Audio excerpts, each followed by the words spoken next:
Hi, welcome to the EducAIte podcast. I am your host, Darren Coxon, and today I have on the podcast someone I've been wanting to talk to for quite a long time. So John Kelly. John is he's the proud owner and he's the general director of a boutique kinder and primary school in Mexico City, and very, very much at the forefront of educational innovation. In addition to his role in the school, he also works as a Metaverse and a VR consultant, collaborating with schools and educational companies worldwide. Colegio Ikigai has earned the distinction of being recognized as the first school in Mexico to embrace the metaverse, and his teaching methodology draws inspiration from the phenomenon-based learning principles pioneered in Finland. So it's a real pleasure, actually, John, to have you on the podcast today. I think you're a really good example of someone who is not just like so many of us are, including me. You're not just talking the talk. You're not just kind of going onto LinkedIn and these various other forums and saying, we need to change education and we need to, mix things up and blah, blah, blah. You're actually doing it. And you've done it and you've been really super successful at it.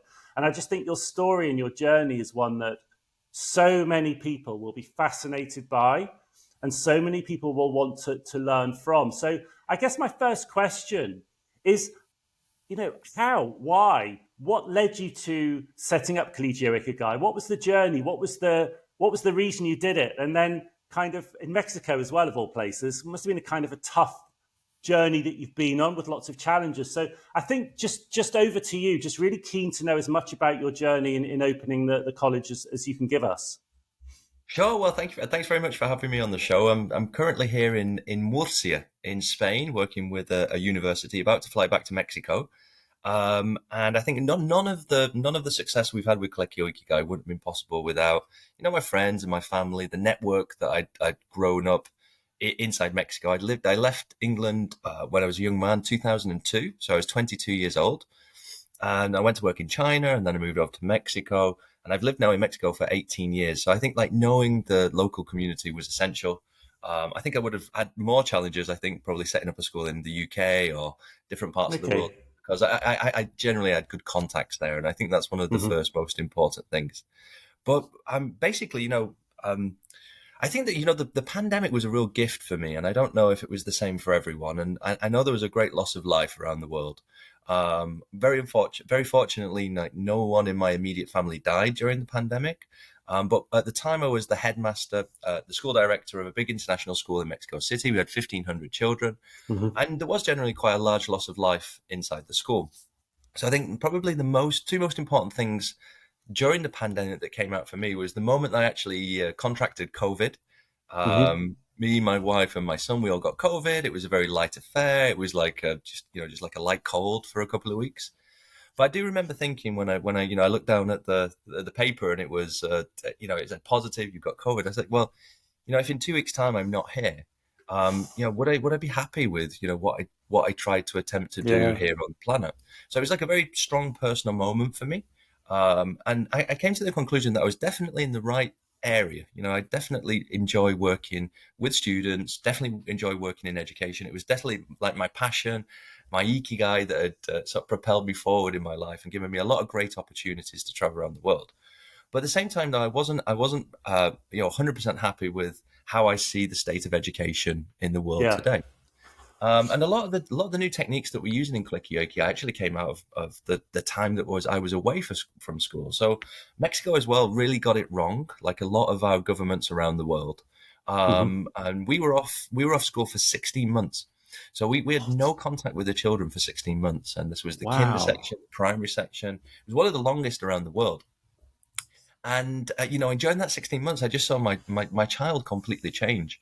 My child was 8 when we started the pandemic. And when he came out of it, he was like 10, around about 10. And he was depressed. He had no contact with other children. His learning had gone way off. And I just couldn't put him back into this traditional system. Like I didn't want to do that. So I'd read a really interesting book during the pandemic, which was called Ikigai, The Philosophy of Ikigai, which is a philosophy from Japan. I think there's a bit of romanticization of the philosophy, but the story is it started in Okinawa, and the government of Okinawa realized that the people in Okinawa were living a bit of a longer lifespan, And so they Hmm. really wanted to know why that was, and they came across this philosophy called Ikigai. But really, basically, I read this book. I really liked it. It really picked me up during those long periods of isolation during COVID. And so when I came out, I had a huge slice of luck as well. Like I met the investor with the capital who wanted to put it in, but he also really liked my idea and could see that there was like some benefit in it. Yeah. And of course, I also, the other slice of luck that I had is that my bank was full of money, and I could dedicate, 18 months to working on the project without having to worry too much about, money. So those were the two things that were very lucky for me. And so thinking about how maybe other people might want to approach opening their own school, I think there is a need to have a little bit of luck like that, about how you Yeah. access capital. However, saying that, the world is open with opportunities at the moment. I'm noticing there's much more access to different types of capital out there, especially Yeah. through the internet. So it's not impossible, but you definitely need someone to help you out. So the whole investment for Colegio Ikigai, if we put it into its, into the dimensions, was 125,000 US dollars. Hmm. So we're not talking about a major investment here, but the That reason was I really it. like Just $125,000 to set the school up. that's right, it's Wow, $125,000. that. I mean, I've built schools from scratch, and they're running to the tens of millions. So that's That's right. incredible that you managed to set it up in with a tiny amount of money. That's right. I mean, I think a micro school has to look at that dimension of budget. It would have been great if I had Yeah, a little bit more. I was absolutely on my maximum. And obviously, I've not paid myself a wage or my wife in the first year. We've really had to, cut back to make sure that this project was yeah. successful. But at the same time, I got the opportunity to do whatever I want in a school, which for Hmm. me was like the most amazing thing. Like I'd worked in schools all the way through my life. I was 16 years in front of classes. I'm a history teacher, IB. I Hmm. taught IB English. And so I understand, the need, the pressure to get the results and get the children into university. But once I came across the idea, the concept of Ikigai, the rest of the curriculum development was quite easy because I actually genuinely can see that if we teach children to find their passion, or we set up the curriculum to be creative, and we take away the pressure of exams, then my experience has been that the children are absolutely learning fantastically well. Again, I don't know about you, but most children I've met in my life do not like taking exams. So I was looking for a No methodology. one likes taking exams. Yeah, and they don't. It doesn't seem to have any relevance to me anymore. To be No, honest with you, I mean, like, not really. from my experiences, as soon as I left school, I never took another exam in my life. Yet Yeah. I felt that I was missing quite a lot of real world skills when I got into the professional workplace. And Hmm. this is that skills knowledge gap problem that's very wide around the world. It's we educate our children to go to universities. Most of them come out with a shocking amount of debt. If you're going to a US university, a top level Yeah, Ivy League university, we're talking about upwards maybe of 200,000 US dollars to start your that's right. career. And I don't. Well, if you go to one of those universities, you probably, it's a good chance you're going to get a top paid job, but it's not a guarantee.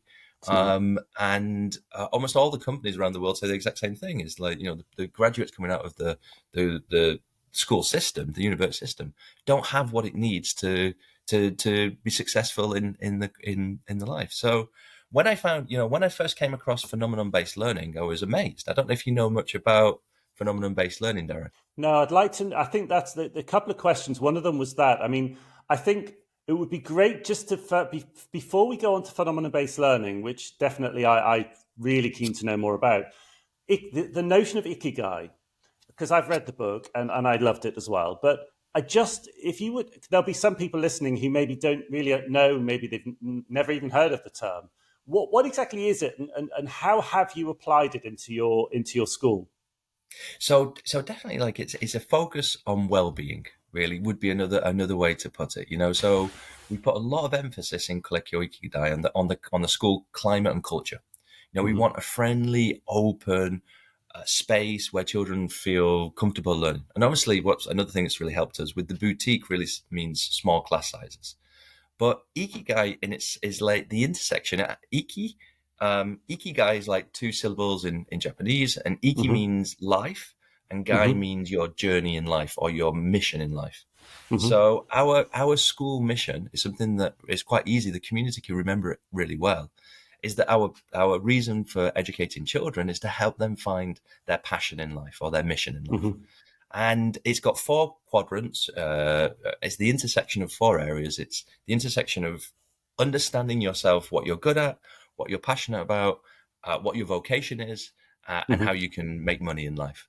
And basically, the philosophy says if you manage to first find your ikigai, and I'll give you a really good example, which is something that's very close to my heart. One of the reasons I'm here in Spain is soccer.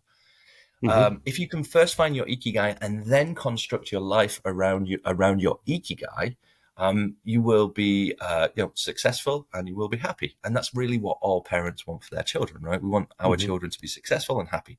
These two main things. So I'll give you a good example. My son loves soccer. He's quite a good soccer player, and he would love to play for Real Madrid, but he's 11 years old, and the Maybe, chances of him maybe playing one for Real day. Madrid are pretty low. Just like millions and millions of boys around the world, he would love to play for Real Madrid. But I genuinely think that my son has found his passion in life. He really likes sports. Now, it's not just Yeah. that he likes basketball. He loves sports. So rather than us going back to my son and saying to him, "Hey, I think you'll never ever be a professional football player. Why don't you consider law, accounting, architecture, etc., like a normal pathway?" The idea is to Hmm. say, "Okay, we found the thing that you love. Okay, around that, there's a huge range of jobs that you could go on and do inside soccer. You could Yeah. become a football agent. You could become a commentator. You could work in marketing. You can make 3D websites of football stadiums. You could be a physiotherapist. There's like a whole range of amazing jobs that Yeah. my son could do, and he could be really fulfilled in his life because he's working in a field or an environment that he really wants to be in. So that's kind of like the flip for me is like let's work with children, small class Hmm. sizes. Let's figure out who they are with the parents on board as well. Yeah. And then once we know what they really like, use that to motivate them and push them forward. So that was the nucleus of the school. That was the idea of the school when we first started. I think you look. I think on that, I totally agree. I think that the other way of looking at this is if children find their passion, what they're also finding is they're finding their motivation to move forward, and their passion. The end goal might change. So, really good example. My daughter, again, like your son, she's now 16. She's just done her GCSEs. Brilliant, brilliant. I mean, incredible mind, really incredible mind. She blows me away how we adopted her from Rwanda, so she's not biologically mine. I can't take any of the credit for how clever she is. But she, like your son, found football when she was probably 8 or 9, and really just was very, very good at it. And she played for Norwich youth team, and she was scouted and blah blah blah. She still loves football, don't get me wrong, but it's not. She's now discovered learning and academics. What it did is it just gave her some motivating purpose, and it gave her this kind of ability just to move forward, and it gave her good health, and gave her something to do at the weekends and the after school, blah blah blah. So it's not even just the fact that with your son he will necessarily move into a football-based profession. What it's given him, this ikigai, this notion of purpose, and this notion of a reason to be, that can transfer itself really, really powerfully into other areas of his life.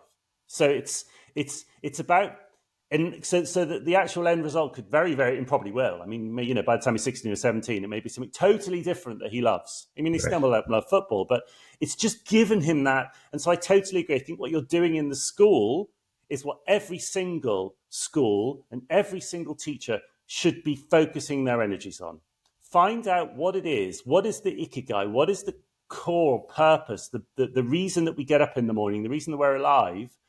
Tap into that, and in my opinion, pretty well everything else follows. I mean, I just feel like that's literally the number one thing we should be doing. Yeah. Sorry, Carrie. Yeah. Yeah, I agree, and it's interesting. Like the sort of the educational offer that I'm presenting to the market in my local area. A small school.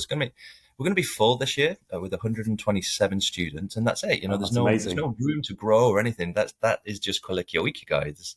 We could start secondary and a primary, secondary and a prepper, but it's going to be a challenge. Yeah. But if you were to go to the market before COVID and say, look, here's a school, and we're going to basically have a creative curriculum. It's going to be based on phenomenon-based learning. It's all based on projects, and there's no exams. Then you would have never had a chance. Yeah, true. But actually, the parents in the local area have really, really gone for the idea. In fact, the other day, there was a knock on the door, and there was a dad outside the door, and he wanted to know a bit more about Colegio Ikigai. I opened the door, and a bit like he was like looking for a speakeasy or something, or looking. He's like, "Is this the school where there's no exam?" And I was like, "Yeah, come in. I'll tell you all about it, right?" And so Yeah. his child was Close the autistic. door. Close the door. And so his child was 8 years old, autistic, really struggling in mainstream traditional schools. Really, really would like to bring her into the school. So it's caught the attention of the local community. But one of the reasons it's caught the attention is it's not just the fact there's no exams, because we do have evaluation systems, really sophisticated evaluation systems. I think it's more that we've started to design around it what I think is of the most importance at the moment, which is artificial intelligence and Yeah. Web3 concepts and virtual reality and metaverse. When I'm getting the children to make their presentations and do their final piece, we're definitely focused on the future and driven by these new technologies, because finding your ikigai is actually about finding the human element of who you are. And that, I think, is going to Yes. have much more value in the future when AI basically makes all cognitive labor work useless, right?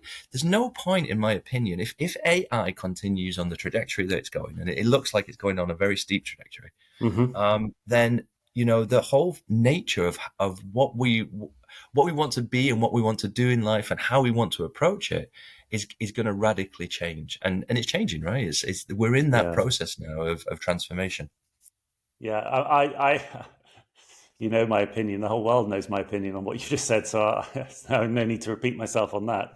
Um, so I think, but on that, I think it'd be really interesting to explore a little bit more the notion of phenomenon-based learning. The system the Finnish system that you've looked at, which I also wholly agree is absolutely the way we should be moving. In fact, my school here in Tunis, we're moving to that in September. Exactly the Okay, same. that's So great. fully on board with you on that one. Um, ha, so maybe again to that, because there'll be some educators and some people listening who don't really understand it, or maybe would just like to know more. But I'm quite keen for you to explore that, but also relative to AI, for example. So how do you see what you're doing now? Maybe talk a bit about what you're doing now, but maybe also reflect on how do you think that might start to change as we begin to integrate more of these sort of generative AI tools into what we do in our schools. Yeah, sure. So I came across phenomenon-based learning back in 2016.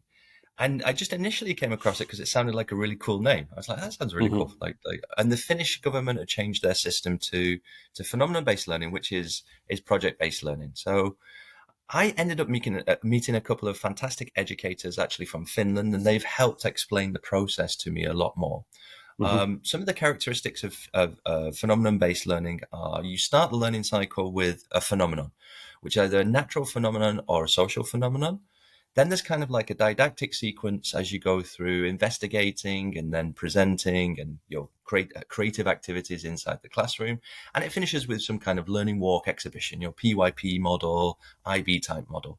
And then usually afterwards, there's some kind of passion project, which is what we're naming as a passion project. So students Mm-hmm. can continue and study on. The selection of the phenomenon is really, really important because it Mm-hmm. needs to link to one of the UN Sustainable Development Goals, or must be based around a real problem that the world is facing. So, for example, our first project inside the school was the monarch butterflies of Mexico, which have, since 1995, have decreased in numbers by 85%. In fact, there's a very real chance that the monarch butterfly, my grandchildren won't have monarch butterflies. It's Mm-hmm. declining in such a way. So we pick the development goal, we pick the topic. They investigate the butterflies. In the development of those butterflies, what we're really getting at for the project is, give me some ways in which we can save the butterflies. And so when they Okay. get to the final project, it's very clear where the learning is directed, is to make this impact in the world. And the final piece of it is you must take the children to see the phenomenon in the real world. So once the learning sequence ends, there's a school trip. We've been doing those on Saturday, inviting the community. We took everyone to see a butterfly sanctuary, and the children can connect and see the real world there. Basically, what we've done also on top of it is we've led in these deltas, distinct areas of talent that we want to develop. Mm-hmm. This comes from a piece of McKinsey research, but I really like how they've put those areas out there. So we look at our cognitive objectives, interpersonal objectives, self leadership objectives, and then of course digital objectives. So the way in which I want all of the children to present their final project on information is through new forms of digital media and new ways of doing it. And initially, the way that I thought about was to use metaverse environments. And that Mm-hmm. was extremely successful. We set up an international butterfly sanctuary with a school over in Australia, and children were starting to share their information between two different countries. That's when I realized that it was really going to work, simply because the children were extremely motivated to learn in these environments, more motivated than I've ever seen in my entire life. If for some reason they missed their metaverse class, which was basically with me in the computing area, us using what we started off using a program called Frame, and we moved on to spatial, and now we're moving into VR. But if they missed that class, there was tears and there was tantrums, because the kids really, really enjoy learning in these environments. And I only started off a couple of periods a week, and it's still only really a couple of periods a week as well. Mm-hmm. I think there's if you were to come and actually see my school, it's in some ways it's also a primary school, the mechanical process of learning how to read and write and maths, all of that kind of is still there. But what I'm really doing is using, when we're talking about how to create these 21st century skills, or the deltas, that's where I'm really pushing the digital impact. Now, around about this year, one of the most amazing things to me that ever happened was I came across ChatGPT 3.5 and then 4, and I just could not believe it. And all I could actually really see was just fantastic applications for schools. So what we did Mm-hmm. in the second project was about the World Cup, and I taught my students how to use a range of different generative AI applications. So Mm-hmm. we started with Midjourney, but then we moved on to an application called Flicky, which is really good. So in Flicky, what you can do is you can enter text, and it generates a video. Mm-hmm. We also started to embed some of those ideas into metaverse environments through Frame. And then what we did on top of that, we then introduced our students to went to Flicky. Then we introduced them to Gamma app, so you could make presentations really quickly, and websites, etc., and also Mm-hmm. install these into metaverse environments. And that's how we did. And so during the second period, which was really our phenomenon, was the World Cup. What I really came to realize by working with my friends over in Finland is we need to drop away this idea of a consumer economy or a consumer model of education where I'm spoon feeding the students, they're simply eating it, regurgitating the information. We need to move to a creative curriculum. And so this was the big Mm-hmm. insight that I had from the start to where I am now.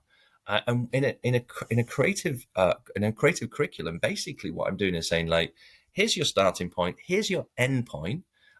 These are the sort of criteria of what I want to see and the objectives, and I'll help you get from here to here. But I'm not going to give you much more than show you some cool generative apps, show you how the metaverse works, etc. So now I've actually, the last sort of couple of months in Ikigai, I've just been showing children how the applications work, including Mm-hmm. I showed them all how ChatGPT 3.5 works. And Mm-hmm. that was really interesting. So I had, from grade 7, from year 7, age 7 to age 12, I've shown them all ChatGPT.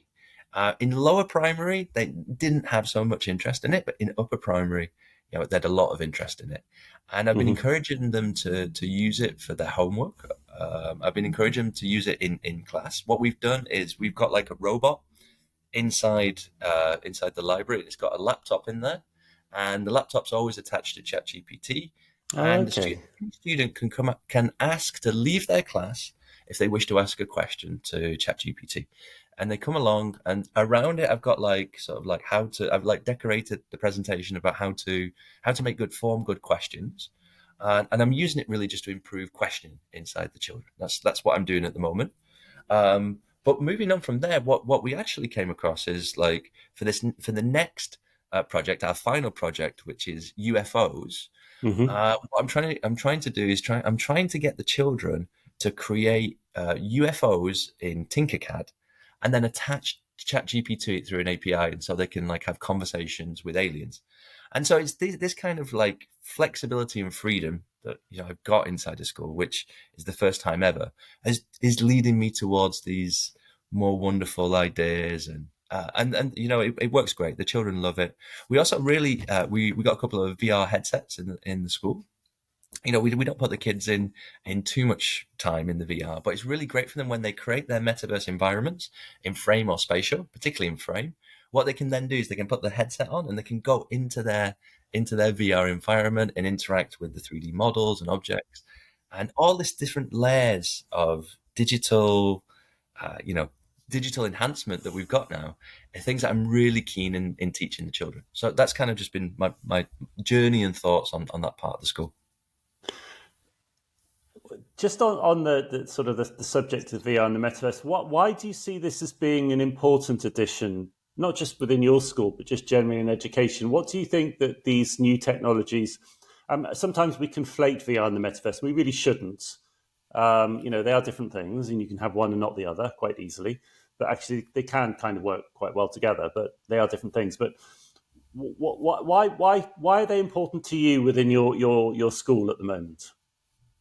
So they're really important to me because children are really motivated and engaged to work in these areas.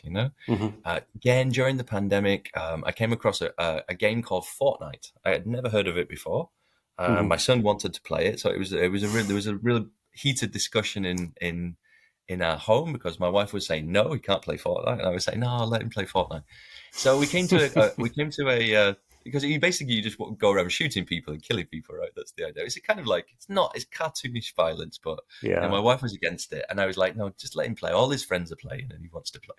So the compromise that we had is like we put the television in the front room, and I played with him, and I like video games as well. I'm part of the gaming Hmm. generation. So anyway, so in Fortnite, I don't know if you know about Fortnite. So Fortnite during the Yeah. pandemic, I've played Fortnite. Yeah. Yeah. yeah, I'm terrible. Like So I'm I'm awful. awful. Like, I last 30 seconds if I'm lucky. As yeah, soon as I land on the parachute, whatever it is, I'm dead within. I'm absolutely awful.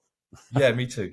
Yeah, yeah, I'm terrible. Once I got to the end, and I got to the last three, and I was shooting a robot on myself. I was like, no, you don't shoot. Anyway, you got Fortnite. So, but during that boom of Fortnite, Ariana Grande, who was also I never heard of before either, showing my age now, like did a concert inside Fortnite. I don't know Hmm. if you came Yeah. across that. So she released like a new track, and she had like these three periods, and if you were a Fortnite player, you could go in and you bought the pack and everything. And I was amazed. And afterwards, I read that over 8 million users were at the Ariana Grande concert. Hmm. And that's when it kind of like the penny dropped for me. I was like, oh my God, this is the way that we can scale education across the globe. So Hmm. I then put much more attention on the metaverse. And what happened is that I very luckily came across a fantastic educator in Australia called Andrew Wright. And he has a company called Metaverse. We just Hmm. contacted each other and we started chatting. And I found out that Andrew was using the metaverse in his classroom. And he explained his hybrid model and his pedagogy. It made a lot of sense to me. And he very kindly made the International Butterfly Sanctuary. And we started to just, play around with those concepts. But what we found is that it's extremely transformational inside schools. Hmm. So not only children feel like they're learning in an environment that they're very, they're not just digital natives, they're digital spatial natives. It's gamification of learning. We've started to weave these sort of narratives now through the stories and the worlds that we've got. And I just thought it was a very interesting way to learn. Um, and I'll give you a quick anecdote from the school. Is I was teaching a history class, and the history class was on Greek temples. That was it. It was on Greek temples. So the lesson before, I'd actually had my students on the moon in a metaverse environment, also in VR, where they could witness the first steps of Neil Armstrong onto the moon. Really, really Hmm. engaging class, provoked a lot of great discussion. The questioning was fantastic. But the next class, I had to move back into a traditional classroom. Hmm. And I had to draw on the board this Greek temple. And one of my students in my class put his hand up and he looked bored, to be honest with you. He looked bored. He put his hand up and he was like, can we not just go back to the metaverse? Like you took us in yesterday. I said, no, like the computer room's busy. We can't use it at the moment. He was like, no, I want to go back into the metaverse. I'd like to go and meet Zeus because I've got some questions I want to ask him. And again, it was just like another moment for me, like another penny drop moment. Yeah. And I was like, no, like these guys are not thinking in the same way as the students pre-pandemic. And so a lot of the marketing, a lot of the things we've done at Colegio Ikigai, I thought was the difference between traditional and non-traditional. And it's not. Yeah. It's the difference between pre-pandemic and post-pandemic. And all of the Okay. things that they went through when we put children into these crazy situations online, it's transformed them, and it's Hmm. transformed their way of thinking. And so that area, I think, is one of the most interesting areas in education because, especially in VR, all the information that I'm getting, or all the information that I can find, is VR improves learning by 4%, retention by 4%. It improves emotional connection by 275%. There are many advantages to teaching in these environments. So at the moment, we've got it controlled. It's mostly for the projects inside the school. But next year we're gonna sort of make progress in the project. We're going to Hmm. train all of our teachers how to use the metaverse environments because obviously, like all schools around the world, the teachers, even teachers in my school, they see my classes. They sometimes come into my classes, but mostly it's just me doing that element of the school. So the idea is to start to train all of our teachers next year on how to use Frame and how to use metaverse environments, and to install all of our curriculum in these environments. Is there not a danger if children spend too much time in these environments that they could get slightly cut off from the real world? How will you go about balancing if you bring more and more metaverse and VR into your school? How are you going to make sure you balance the time they spend in Yeah. these virtual worlds with the time they spend in the real world? Well, this is a good question, and one of the things we've aimed for from the start, and this was definitely more my wife, but I think she was now correct, is we have so many different types of events in the school. It's we put a lot of emphasis on the social emotional part of the school. Yeah. So we have, from Day of the Dead, Halloween, Children's Day, the National Day, to like Earth Day, to Forest Day, to Dress Up Day, to Wear Your Clothes Backwards Day. We've put like a huge amount of emphasis in making the environment just as fun as it can possibly be. Hmm. So I think that's a really good way that we've tried to balance it up. I don't think I'll be putting kids in VR more than a couple of minutes a week.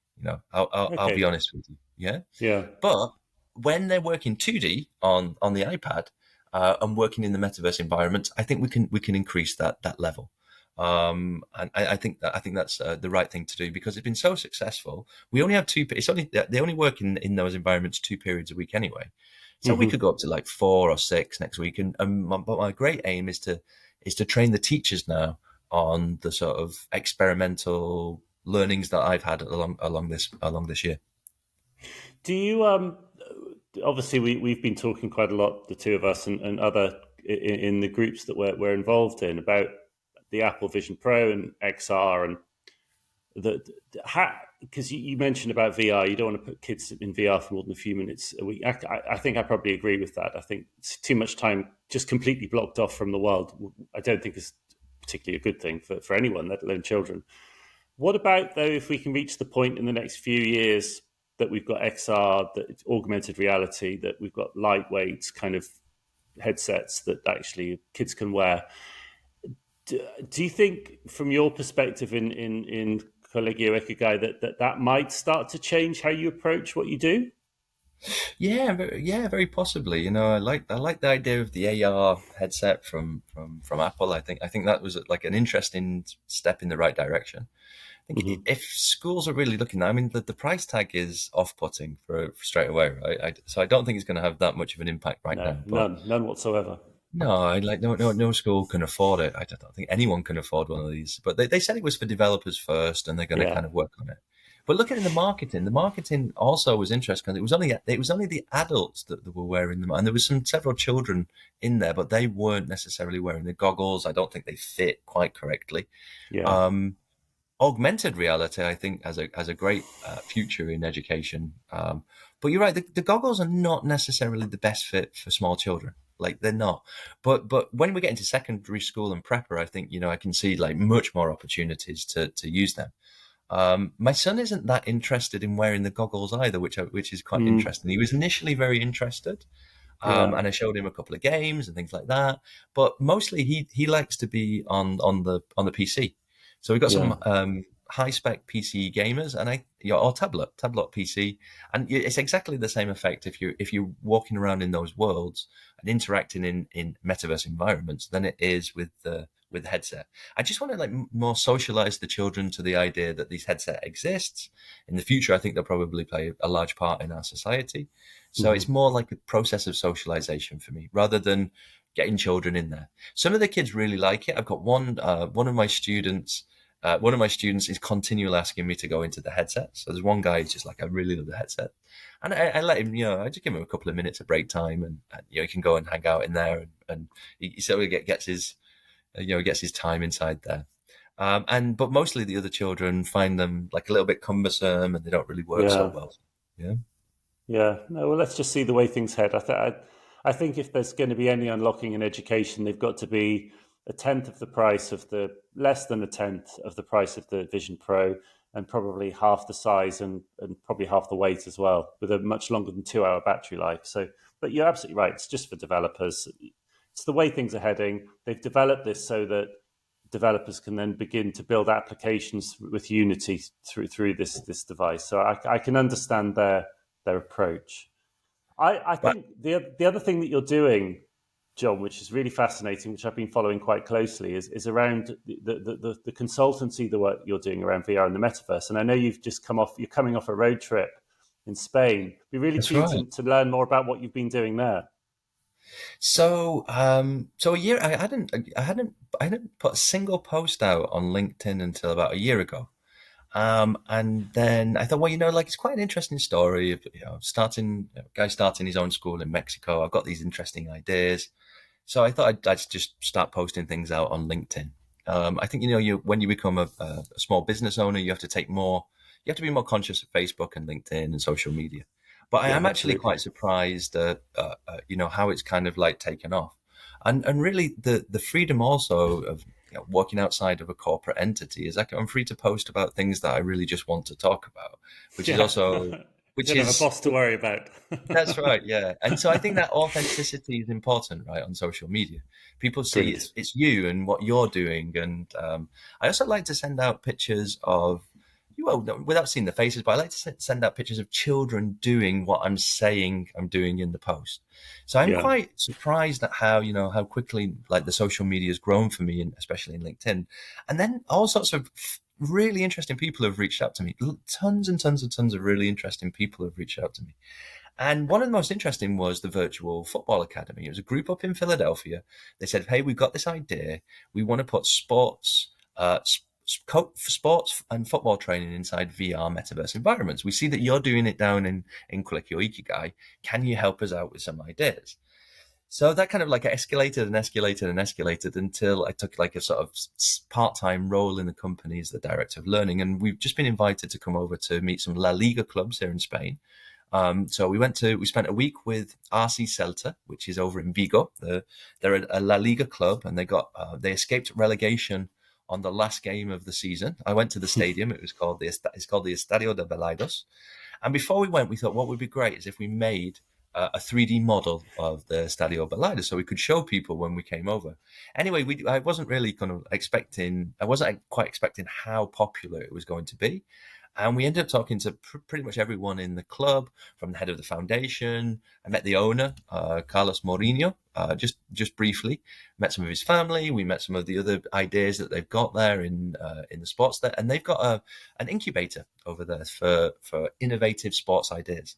So they really loved it. And this last week I've been here in a place called UCAM, which is in Murcia, visiting with the university. And we just signed the company has just signed a convenio, an agreement with the university. Now, this university is amazing. It's got 22,000 students, and it has a large number of online students. And our courses are going to be specifically online. I'm going to work through the university. It's produced the largest number of Olympians out of any university in the world, and it only opened in 1997 was its first graduating class. So in that short time, it's produced over 100 Olympians. For Wow. Spain, and so they've got a sports science program and I went to the training center to see it all. Amazing sports science program, and also what they're really keen on is they've got their own incubator program called High Tech. So the European Union has built here like a huge complex which takes sort of ideas of the students only in sports science, health and nutrition, and helps them develop businesses into the world. So it's been a great opportunity to be here. From there, I actually have become the president now of the VR-ARA in Mexico, which is the Virtual Reality Augmented Reality Association. So that's really great for networking and making contacts. Really interesting organization. They work with a lot of the major tech companies in the world. And my job is to try and organize monthly events, bring people to Mexico, and we talk about how it affects education, enterprise, business, and industry. And so that's been a very interesting new idea in my life. I'm working with a company called Blue Ivy Coaching, who are the largest tutoring company in Latam. And our idea there is to create VR programs across Latin America. We've just set our program up in Peru. So I'm working directly with a school down there who've just bought some headsets and they need to work out how to use it. So I'm helping them as a consultant to kind of put those two ideas together. And on and on and on and on. I've met some amazing people through LinkedIn. It's really interesting. And now talking about the Future of Education 3 Council, I think this is going to be a fantastic thing in which we can start to land some of these key ideas, start to connect with our rebel teachers and the people around the world who are interested in making a change, or who intuitively know that the time for change in education has come, and continue to grow the community and be as friendly in that ecosystem as possible and share all of our ideas that we possibly can. Yeah, I think this is going to be a real game changer for so many people. Obviously, we've been discussing this a lot offline and online, but off podcast, the importance of creating what is essentially a new community. And I know we've been talking about, this is not something that we as I said at the beginning of before the call, often these podcasts can kind of meander a bit and we can go off on slight tangents, but that's the fascinating thing about talking to someone else about this. But this idea of decentralization, of moving away from kind of central control, and I think what you're doing with Colegio Ikigai is a very, very good example of how you create your own system that's based around a foundational principle of Ikigai. How do you see with VR and AR and AI and all these technologies and the sort of maybe the distrust that we have in the sort of the conventional education system, maybe that's post-COVID. I'm not really sure. I think it's a combination of factors. You can say it's just one particular thing. What is your opinion on the way in which you think education should travel? In this notion that we've been discussing and exploring of moving into a more decentralized approach to education. How do you think that's going to manifest itself in the next few years? So obviously, blockchain technology holds many keys to the future of education. It's an important piece that we don't actually mention so much. And of course, the key point about blockchain technology is decentralization. No one can control it. So back in 2016, I bought my first cryptocurrency. I do hold cryptocurrency. What did you buy, just out of interest, in 2016? If I had held everything that I'd had in Ethereum, I don't think I would have to have worked anymore in my life. You held Ethereum in 2016 when it was I don't know, $100 or something a coin, and now it's nearly 2,000. But what did I do? I just got interested in the DeFi center, and I Yeah. lost all my money. I put like about $5,000 into it, and I bought like a whole range of crazy crypto. I've now got like a crypto portfolio with like a ton of worthless crypto in there. But no, it's Yeah. not true. It's not. It Yeah. could Join the change. club. Join the club. But at the same time, like I don't regret it. I don't regret it Yeah. because what I actually learned, what I came across, which was the DeFi space. Hmm. And while the DeFi space is really not doing very well at the moment, I really love the attitude of the DeFi space is let's go and change the world, and Yeah. let's solve some of these problems through new types of technology. It's a bit of a wacky community. Crypto, Twitter crypto is a bit of a crazy place. But what I did is I found like a lot of rebellious type ideas there. And some of those ideas I wanted to bring into school environments. I really want my school to be able to take cryptocurrency, for us to invest it in DeFi projects. And if the Hmm. DeFi projects are like successful, I'd love to give the money back to the parents. So if they were really successful, I'd love to have the situation where you would make money by sending your child to my school. If that would be Yeah. like the ideal situation, right? But it got me thinking about the big world problems and what we're going to have to do. I think we'll always have currency, but I do think cryptocurrency is going to play a major part, especially in blockchain, because the whole thing about the blockchain is that we can now decentralize our information. Yeah. Again, pre-pandemic, I would say that I wasn't particularly. I was quite conservative in my viewpoints towards governments. I thought generally, by and large, governments were there to help us, and they were doing the best they could under difficult circumstances, etc., etc. And now I realise, coming through the pandemic, is that they're not there to help us at all. They're actually, the information. There's not a single government coming out of the pandemic, in my opinion, in a positive light. Maybe you could No. point to someone like New Zealand and things like that, but Even they they got it wrong basically towards the end. I mean, they got and it they got it very wrong wrong too. towards the end. Yeah, Yeah. they prioritize their politics, their power, and their money above everything else in the world, and they're leading us Yeah. down a path which is going to end our world with global warming. It's clear the world is getting hotter, and we've all got to really we've all got to take that on the chin and try and do something about that as soon as we Yeah. possibly can. And so conflict is escalating around the world. It's another problem that we could solve almost instantly. And so during the pandemic, I started to realize a lot of these ideas, in my opinion, were true. And that's why I wanted to really make a difference in my massive transformational purpose. I've been studying a guy from California called Peter Diamandis, and he talked a lot about, the first thing you've got to do is fix on these big goals that you want to change in the world. And Yeah. the ones that I think I can help with are the fact that there's 263 million children with no access to education in the world. Yeah. UNESCO says that post-secondary qualifications at the whole worldwide level are at 7% across the world. They're different in the OECD countries, but Hmm.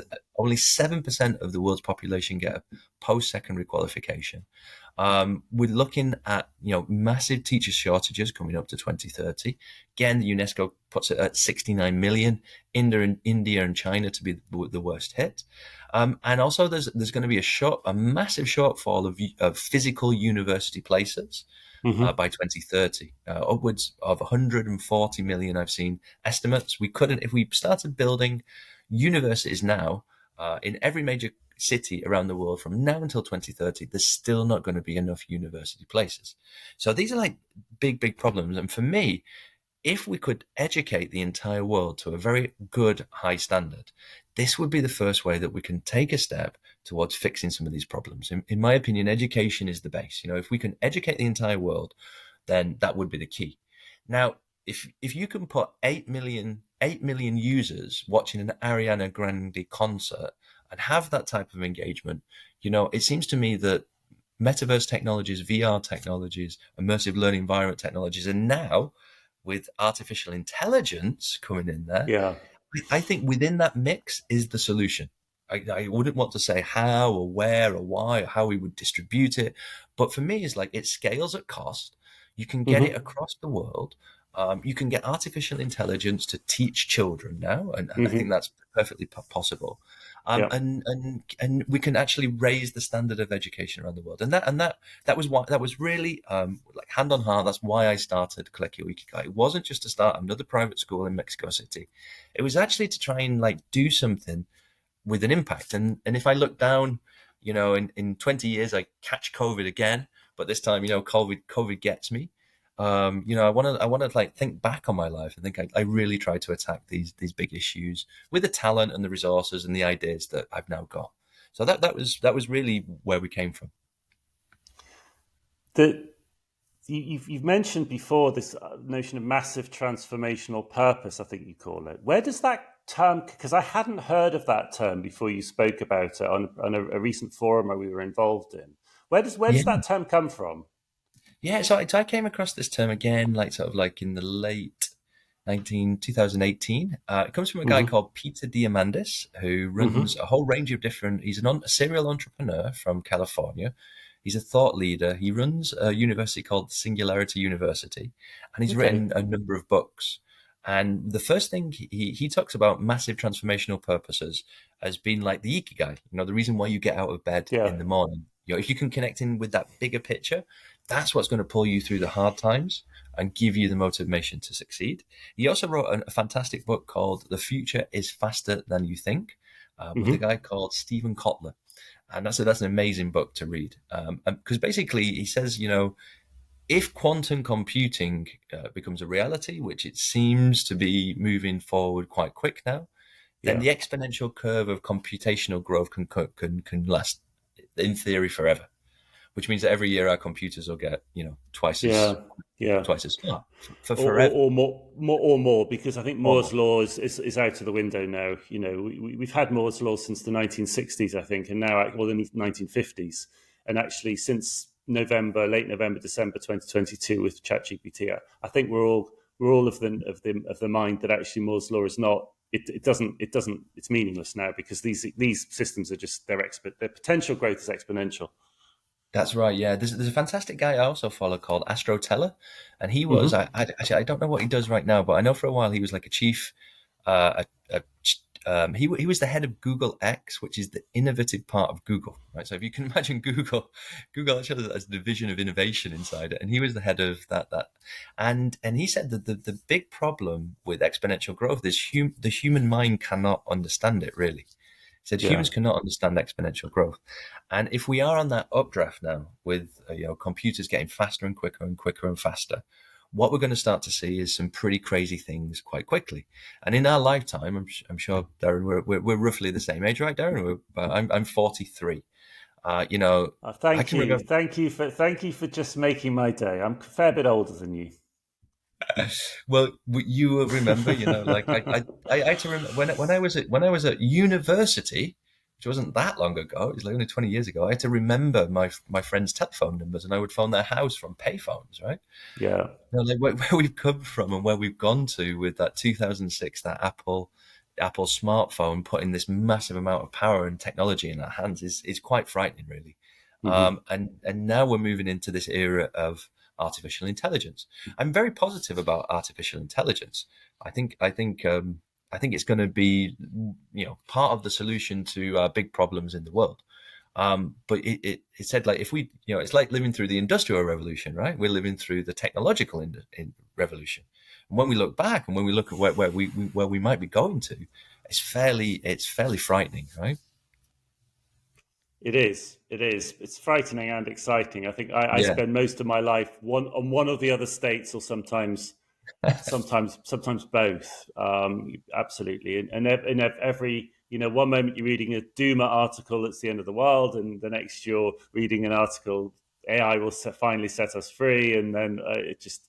I think you just got to form your own opinion and not be swayed too much by what other people are saying, and not think you're an expert. I'm clueless. I mean, I literally have. I'm a half a step ahead of some people, and I mean, we're all making it up as we go along. Let's face it. I mean, and anyone who says they're not, they're just lying, quite frankly. yeah, But it's good. it's What has it done? What it's true. done is it's brought us together as a community.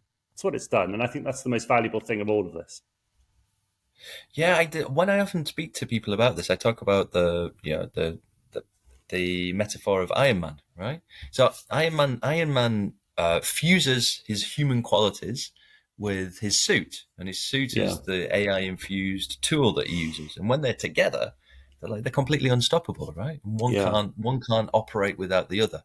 So it's this Yeah. augmentation of our intelligence where you're going to need the Yeah. human and you're going to need the AI, and that's why you get the best, results from. And people seem to get and understand that kind of concept. Iron Man eventually goes on to save the universe, right? He snaps his fingers and saves us all. And Hmm. I think that's pretty much what's probably going to happen with artificial Yeah. intelligence, because some of these Yeah. problems now are the wicked problems in the world are kind of like out of our humans can't really do anything, even if they want to, about global warming, right? It's kind of out of our hands, and it always has been Yeah. in some ways. But maybe some kind of, artificial intelligence could start to connect people and start to find solutions to how to, you know, reduce those carbon emissions around the world. So that's the vision that I would love to hang on to. I agree. There's some wild predictions out there. I follow a guy called Ray Kurzweil, also was a Google engineer for a while. I think he might still be. And his prediction is that by 2045, humans will fuse their mind with computers. And this event will be called the Singularity. The university is called the Singularity. And again, like before the pandemic, I was like, "Oh, that's a nice science fiction type idea out there that I like enjoy engaging with when I go to the movies." But now I'm thinking, like, no, maybe some of this stuff is going to actually come true. But I think what is definitely true, we've already got artificial intelligence. It's already here. It's free. Anyone in the world can access it and use it, including a 10-year-old boy in Mexico and 16-year-old Yeah. girl in Tunisia, a teacher. Like it's here. Like that's a fact. I think there is now no real point in educating children to be cognitive knowledge workers. Hmm. I don't think the AI will be abundant, so it will be plentiful, and it will be everywhere, and it will be able to do most of our jobs, if not all of our jobs, for us in the future. What's going to be Yeah. scarce in terms of scarcity is that the wonderful human qualities that we all have. And I think shifting the educational lens from assessment of content knowledge retention to more holistic systems of education that look after the individual, I think for me is a no-brainer. Yeah. Here. Here. Final question, which I think is a really, for me, one of the ones that I think lots of people will be really interested in with you personally. You're for me what is the classic example of a edupreneur. You've seen a need, you've seen a gap, you've seen a pain point, and you've explored it, and I say exploited it, but you've benefited from it, and then the children in your school have hugely benefited from it. But you're also doing this amazing work around Europe with AR, with VR, and the metaverse. What advice would you give? Because I think there are going to be a lot of people right now, a lot of teachers, a lot of educators who are fed up of what they're doing. They are sick of the control. They're sick of the centralized. They're sick of being told what to do. They're sick of the exams. They're seeing the kids' behaviour going worse and worse, and they know that there's more. There's just more to life. There's more to their. They haven't found their ikigai, quite frankly. Right. What advice would you give those people who are, maybe a bit younger than us, who are just coming up through education, who would love to be able to make the sort of difference that you're making, sort of massive transformational purpose that you have? How do they start? What advice would you give them? Well, I think the last, I would say the last sort of, well, since the pandemic started to now, I think the whole challenge is a psychological challenge. If you're going to start your own business, if you're going to move into this field, if you're going to become an educational entrepreneur, you're going to start your own school, your own business, I think there's wonderful opportunities out there, but you have to be Mm-hmm. bold and take the risk, right? If you're not prepared to take the risk, if you're not prepared to sell the second car to, cash in your pension, which I did as well, if you're not prepared to take every penny that's in your bank and put it into this project, then Yeah. it's impossible. You can't do it. So at some point, you have to look inwards, realize that the world is changing, realize that artificial intelligence basically changes the whole paradigm of education, will only get stronger and stronger every year, and think about where you would want to be in 10 years' time, right? So Mm-hmm. thinking about, the freedom that I've gained from doing this is worth every single penny in the bank, to be honest with you. The freedom that I've got now to just be able to post out what I want, to think about what I want, to explore what I want in my school, within the boundaries of acceptability for our parents and the children. I'm not breaking any ethical boundaries. That has been worth, that has been worth all the money in the world, to be honest. And I did it really, I did it really because, I'm idealistic. I'm still, I'm 43. I'm going to be 53, 63. I'll still be idealistic because I'd like to leave the world in a better place, and I don't think the world is getting any better.